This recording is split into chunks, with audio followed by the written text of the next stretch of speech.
नहीं होगा, कभी ईमान का कुरान का सौदा नहीं होगा। नहीं, ऐसा नहीं होगा, कभी ऐसा नहीं होगा, कभी ईमान का कुरान का सौदा नहीं होगा।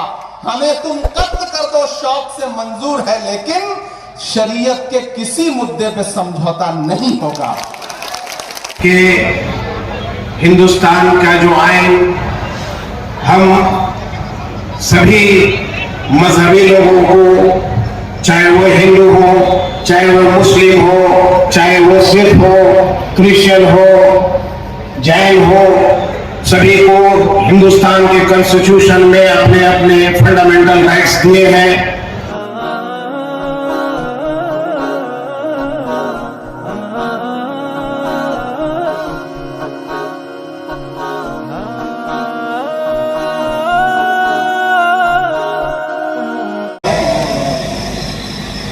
आपको अपनी लड़ाई के तरीके बदलने पड़ेंगे, आपको अपनी भाषा बदलनी पड़ेगी। मैं बहुत जिम्मेदारी से यह बात कह रहा हूं, और यह बात इसलिए कह रहा हूं कि मैं रांची में खड़ा हूं। यह वो सरजमीन है जहां तकरीबन सर के गुजारा है। इन आबो हवाओं में, इन फजाओं में मौलाना आजाद की खुशबू है, यहां उनके एहसास है। मैं इसलिए यहां खड़ा होकर के यह बात कह रहा हूं। मैंने जब देश की पार्लियामेंट में अपनी तकरीर शुरू की थी, तो उस समय ऐसे ही कृषि कानून लेकर के आए थे, उसके फायदे गिनवाए थे पूरे मुल्क को उन्होंने।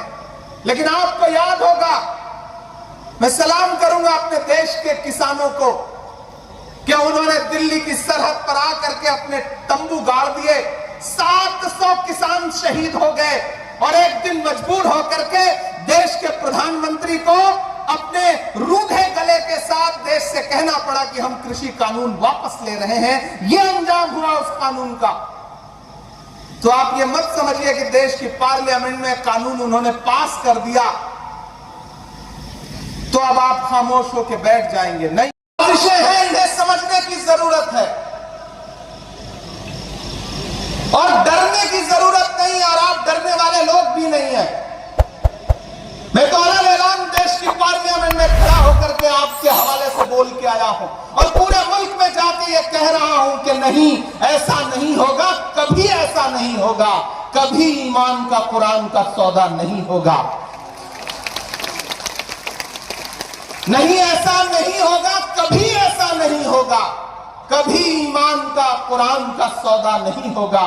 हमें तुम कत्ल कर दो शौक से मंजूर है, लेकिन शरीयत के किसी मुद्दे पे समझौता नहीं होगा, नहीं होगा। लेकिन एक बात मैं यहां खड़ा होकर कहना चाहता हूं, मुस्लिम पर्सनल लॉ बोर्ड के तमाम जिम्मेदारान बैठे हैं, हमारे तमाम सियासी साथी बैठे हैं, कि हिंदुस्तान का जो आइन हम सभी मजहबी लोगों को, चाहे वो हिंदू हो, चाहे वो मुस्लिम हो, चाहे वो सिख हो, क्रिश्चियन हो, जैन हो, सभी को हिंदुस्तान के कॉन्स्टिट्यूशन में अपने अपने फंडामेंटल राइट्स दिए हैं। और उसके अंदर ये बात साफ साफ कही गई है कि हिंदुस्तान के हर एक नागरिक को अपने धर्म के अनुसार आचरण करने का हक होगा। उसी हक को पाने के लिए, उसी हक को अपने नस्लों तक पहुंचाने के लिए आज हमारी कौम वक्फ अमेंडमेंट बिल में जितनी भी बातें लाई गई हैं, उस पर अपना एहतजाज जाहिर कर रही है। हिंदुस्तान की सरकार से हम सब गुजारिश करते हैं कि जो भी अमेंडमेंट आपने लाया है, हमारी कौम को फंडामेंटल राइट्स के अंदर जो हमारे हक दिए गए हैं उससे टकराता है, उसमें हमें बाधा पहुंचाता है। इसलिए ऐसे कानून जिससे हमारे हिंदुस्तान में जो हमारे कॉन्स्टिट्यूशन के ड्राफ्टिंग प्रेसिडेंट थे बाबा भीमराव अंबेडकर साहब, उनकी सोच को धक्का लगता है। हम गुजारिश करते हैं कि जो भी वक्फ अमेंडमेंट एक्ट के अंदर तरमीम किए गए हैं उसको लागू ना किया जाए।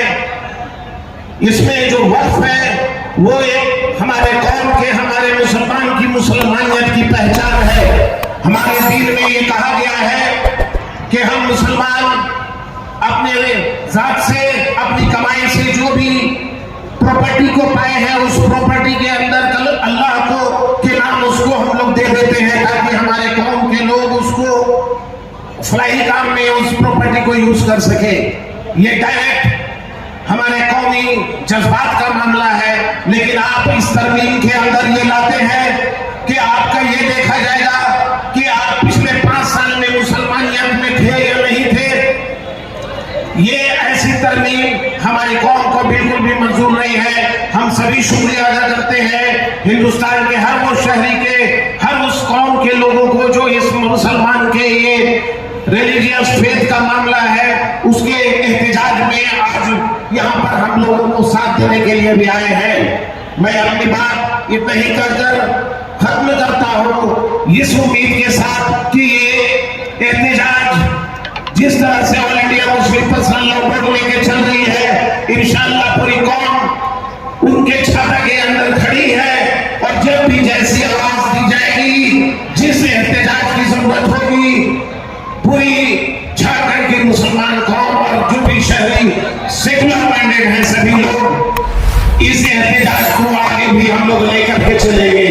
मेरे भाई, आप सभी से ये गुजारिश करते हैं अंजुमन इस्लामिया बोला कि वक्फ अमेंडमेंट भी एक्ट जो बनाया गया है ये कहीं से भी हमारे संविधान में जिस मकसद से फंडामेंटल राइट्स एंड ड्यूटीज हम लोगों को दिए गए थे उसके मुताबिक बिल्कुल भी नहीं है। इसलिए आप सभी लोग जब भी all India Muslim personal law board ऐसे काले कानून के खिलाफ एहतजाज के लिए सामने आती है तो हम सभी लोगों को एक साथ खड़े होकर इस एहतजाज में शामिल होना है और इस एहतजाज में हमारे कौम को दूसरे सभी कौम के लोगों का भी साथ मिल रहा है, उनका भी हम लोग शुक्रिया अदा करते हैं और इंशाअल्लाह हम लोग इस लड़ाई को जीत कर ही रहेंगे। शुक्रिया। मदनी दामद तुम फरमाएंगे जो ऑल इंडिया मिल्ली काउंसिल तेलंगाना के जनरल सेक्रेटरी हैं, अल-बहदुल आली इस्लामी के नायब नाजिम हैं और अल-इत्तिहादुल आलमी उलमाए मुस्लिमीन दोहा कतर के मेंबर हैं, इमाम फाउंडेशन बरतानिया हिंदुस्तान के सदर हैं। आपसे दरखास्त है कि आप तशरीफ लाएं और आज के इस खूबसूरत प्रोग्राम की निजामत फरमाएं। अल्लाह रब्बुल इज्जत आपके यहाँ आने को कबूल फरमाएं। जज़ाकल्लाहु खैर। मस्जिद की सीढ़ियों के पास सोए हुए मौलाना आजाद को फिर से सदा देनी पड़ेगी कि ये मेरी कब्र है, ये सरकार की जागीर नहीं है। ये सरकार जो आपकी इबादत गाहों को, आपके कब्रिस्तानों को अपनी जागीर बना लेना चाहती है, दरअसल मुखालफत उस सोच के खिलाफ है। वो जो अमेंडमेंट लेके आए हैं उसमें कुछ अमेंडमेंट इतने खतरनाक हैं कि अगर वो जमीन पर उतर गए और लागू हो गए तो हर शहर में, हर जगह ये सरकार एक अलग तरीके की फिरका परस्ती फैलाना चाहती है। हम लोग उसके खिलाफ पार्लियामेंट में भी लड़ रहे थे, सुप्रीम कोर्ट में भी लड़ रहे हैं। हमारे कई साथी हैं जिन्होंने, बल्कि पूरी मोदी सरकार की यह कोशिश है कि पूरी यह रणनीति है कि समाज में उनके खिलाफ, उनके फांसीवादी रवैये के खिलाफ, उनके तानाशाही रवैये के सोची समझे रणनीति के तहत।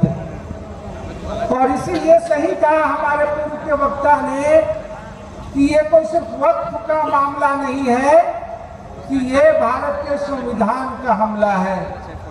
लगातार इनकी कोशिश है कि इस देश में, इस मुल्क में अल्पसंख्यक समुदाय के प्रति, नागरिक अधिकारों के